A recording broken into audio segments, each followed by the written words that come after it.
Okay po, topic natin, usong-uso ngayon ang trangkaso. Halos lahat na nakausap ko may ubo, nilagnat, may sipon for the past week, 2 weeks. Alam ko may mga schools pinahinto pa nga yung school nila dahil sa dami ng may trangkaso ngayon. Anyway, marami na akong tips sa trangkaso ngayon at mga dati. Pero ibibigay ko sa inyo yung mga home remedies. Baka kasi makalimutan nyo na yung mga iba, ha? So, bibilisan ko lang ano itong mga pwede nyong gawin para bumilis ang paggaling nyo.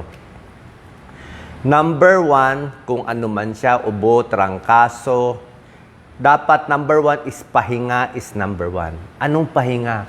Talagang pipilitin mo talaga na sa bahay lang, absent ka muna, kung pwede matulog ka nga na mahabang panahon. Si Doc Lisa, dumaan na yan sa trangkaso, I think mga 1 week ago. Hinawa nga niya ako. Ngayon, 4 days na ako, pero ako hindi ako umabot sa lagnat kasi todo pahinga. Kung kaya mo matulog ng 16 hours a day, ihiga mo lang. Yan ang pinakamabilis na lumakas ka. Pahinga, i-rest mo yung katawan. Iwas travel, sa loob lang muna ng bahay, huwag muna lalabas. Okay? Basta merong nararamdaman. Number 2, inom ng maraming tubig. Hindi pwede walang tubig talaga. 10 to 12 glasses in a day. Pinakamaganda tubig. Okay? Maligamgam na tubig, medyo malamig, medyo mainit, okay lang. Pero maligamgam, okay lang.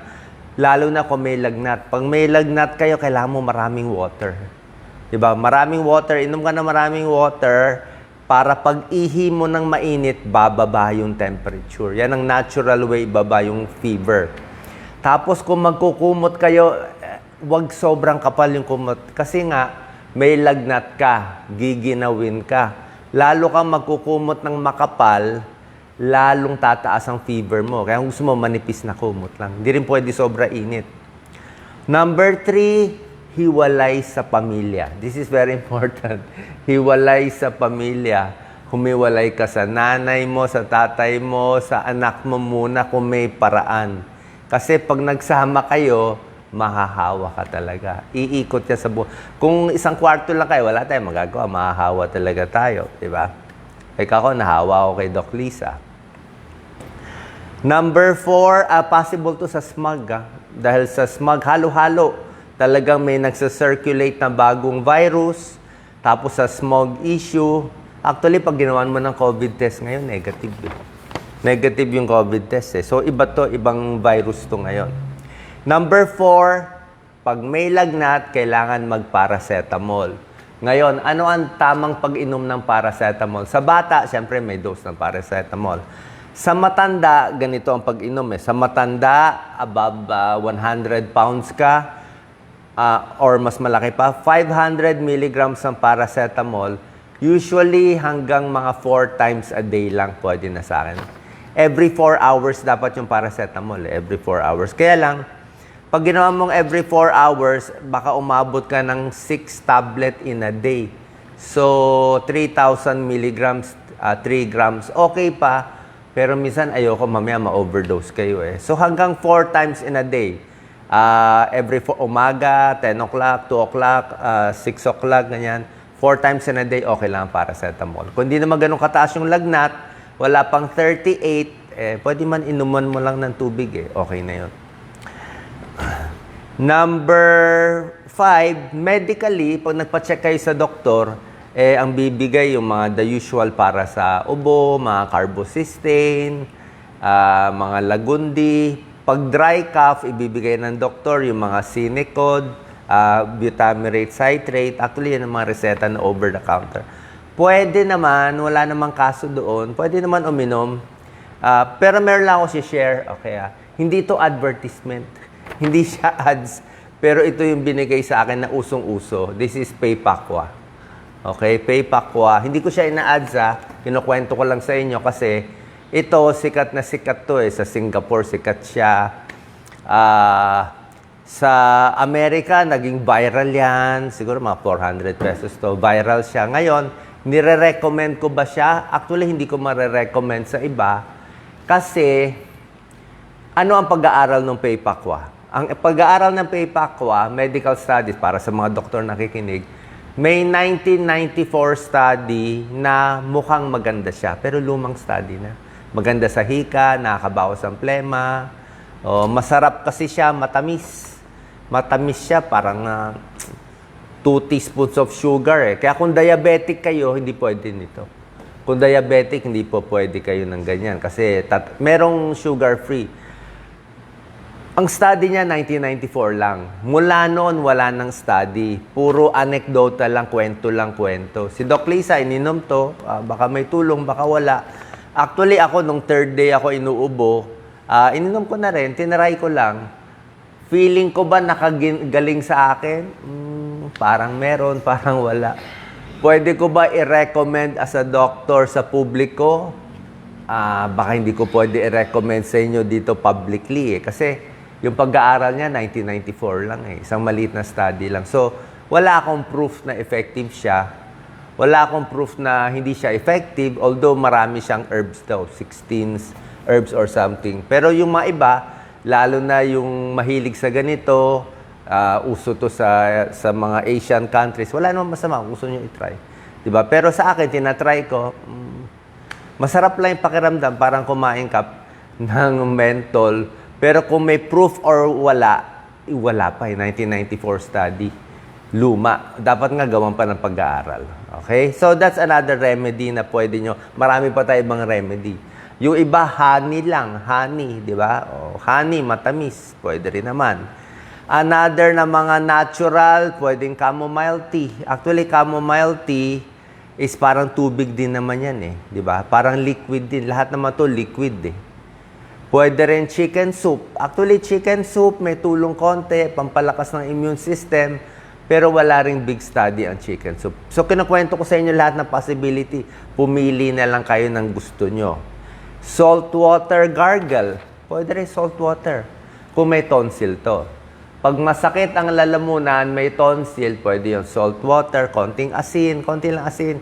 Hindi nilulunok ha, minumumog lang para guminhawa lang dito sa lalamunan. Ito pa. Pag may sakit na, may ubo na, nahawa ka na sa kasama mo sa bahay, huwag na muna mag-exercise. Okay, iba yung tip ko eh.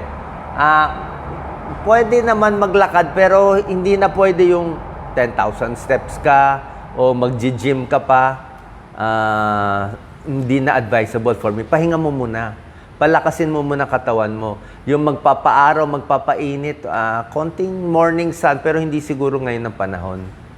Breathing exercise, very important. Dapat maganda yung paghinga mo. Minsan nga, pag humihinga ka ngayon, may sound na yan eh. O, di ba? Magsabi kayo kung totoo sinasabi kayo. Pag hinga mo, lalo na pagtahimik, meron ng tunog yan, yung plema mo kasi gumagalaw na dito. Lalo na kung may hika, prone kayo. Kaya dapat tamang paghinga, di ba, hinga lang malalim. Tapos pag may plema na, ay dapat tinataktak itong chest clapping, pwede rin yun.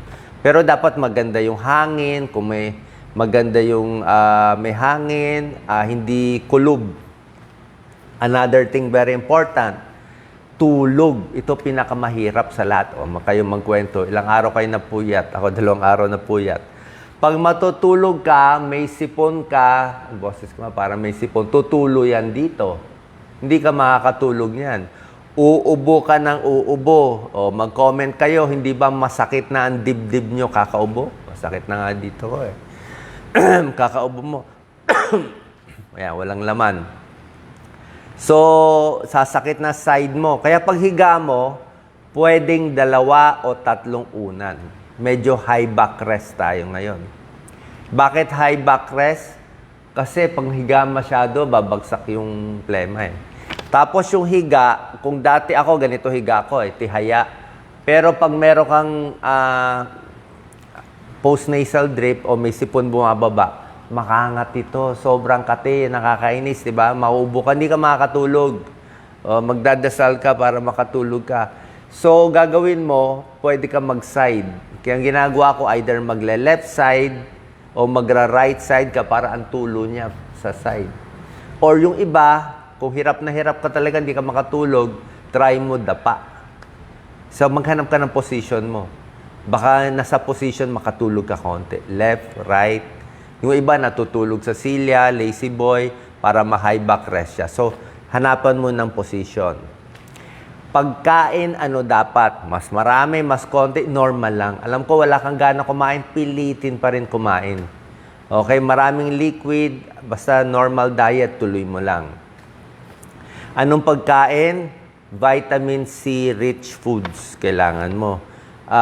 Di ba vitamin C may tulong sa sipon?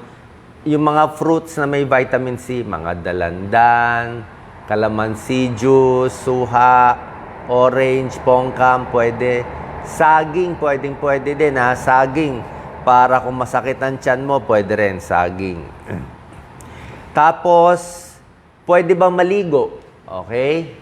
Siyempre, pag sa Amerika, sabi nila, maligo ka everyday. Pero sa atin, feeling ko, kung kailan may lagnat, baka punas na lang muna. O, kung kailan pagod yung katawan mo, ayaw ko nga mapagod ka eh. Kung kailan pagod ka pa, let's say may lagnat pa first 2 days, siguro punas-punas muna. Kung medyo magaling ka na, okay ka na, tsaka ka na maligo. Yun lang ma-advise ko. Pero kung gusto nyo maligo, okay din. Paano magsinga? Isa din. Si Doc Lisa, lakas suminga nito. Grabe. Hindi nga dumudugo yung ilong eh. Pero ang tamang pagsinga, dapat sinisinga eh. Kasi pag hindi sinisinga, nalulunok mo. Pag sisinga ka, pwedeng isa-isang ilong lang ganito. Right side muna, singa. Left side muna, singa. At wag din sobrang lakas. Pag ubo, wag din sobrang lakas. Dapat konti-konti lang. Sumusobra ubo, baka magdurakay ng dugo. Okay? Baka may dumugo dito. Baka may pumutok dito sa ribs o sa baga. Sobrang singa, baka delikado ah. Meron akong kakilala, sobra singa. Sabi niya, doon siya na-stroke eh. Lalo na yung mga may aneurysm na siya. Kaya konting push mo, konting puwersa, hindi maganda. Meron ganyan na, sobrang singa, sobrang nagkaroon na effect sa utak. Kaya, dahan-dahan lang, relax lang. Okay? And salt water, shower, suob. Pwede magsuob kung gusto mo, pero kung wala namang plema, di naman ganong. Uminom ka na lang ng hot chamomile tea, di ba? Parang na-inhale mo na yun eh. O iba, naliligo ng mainit, pwede na rin yun. Okay?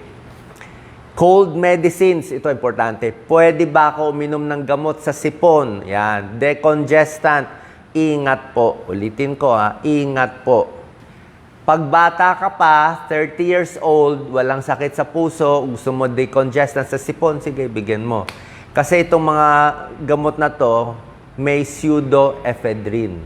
Ang pseudoephedrine, bilang cardiologist, bawal yan kung mataas na blood pressure mo, mataas na heart rate mo, mahina puso mo, baka biglang bumilis.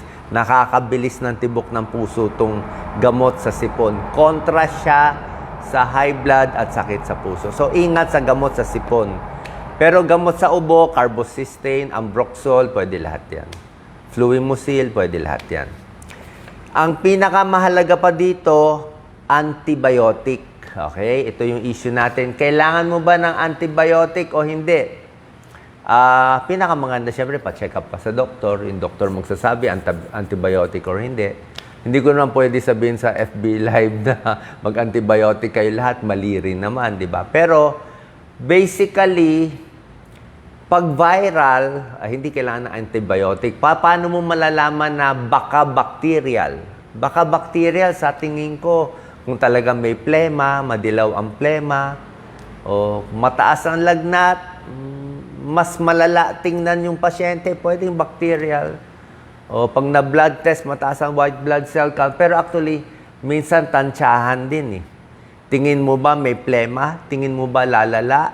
Medyo alanganin. Minsan yung iba binibigyan ng antibiotic. Pero pag antibiotic, dapat at least 7 days to 10 days. Hindi pwede 2 days lang. 7 days muna. Okay? Pwede ba mag-antibiotic na walang reseta ng doktor? Na hindi nakikita ng doktor? Actually, bawal dapat. Bawal dapat. Pero nasa sa inyo na. Diba? Pa-check kayo sa doktor. Pag may viral infection, pwedeng wala. Pero kung paano mo malalaman, mahirap nga malaman eh. Nasa kulay ng plema, nasa lala ng sakit. Ano ang mga bad sign? Okay, bad sign na delikado na, dadali na sa ospital. Yung hika na hindi na makahinga. Yung naririnig mo na yung huni niya, ay dali na sa ospital yun. Walang choice. Okay, hirap huminga, hindi makausap. Tapos pag sa bata, titignan mo yung dibdib, yung gano'n na huminga, yung galit na dito. Yun ang tinitingnan namin. Yung galit na yung litid dito, yung chest niya nagre-retract, yung butas ng ilong lumalaki, lumiliit na. Nakita mo hirap na siya, matanda, medyo may edad, ibang sakit, eh dalhin na sa ospital. Baka pulmonya eh. Diba? Baka pulmonya. Yung infection dito, bababa sa baga. Yun ang ayaw nating complication. Kaya nga, paano natin mapapaikli kung yung kasama mo sa bahay nilagnat, malala, 1 week, baldado. Ikaw nahawa ka, paano ka hindi magagaya? Dapat magagaya ka sa kanya, di ba? Paano? Pareho naman yung virus at bacteria na tumama. Nag-share lang kayo. Pwede ka mas hindi tamaan nito, pwedeng siya 7 days baldado, pero ikaw 3 days lang sakit mo. Paano? Tulad na sinabi ko, binigay ko na lahat ng tips. Pahinga, tubig, di ba? Gamot ng maaga, tapos yung tulog mo, kailangan kompleto. Pagkain, tuloy pa rin, hindi pwede konti. Tama-tama lang, tapos itong mga tips. Sana po nakatulong tong video natin para sa inyo. Talagang usong-uso po ngayon. Usually, magkakaroon ng isang round. Pero wala pa naman ako nababalitaan na talagang very serious na nakamamatay. Pero ito naman, siyempre, basta sobrang bata at senior at matatanda, mas mag-iingat sa trangkaso at virus na umiikot po ngayon. Sana nakatulong mga tips natin. God bless po.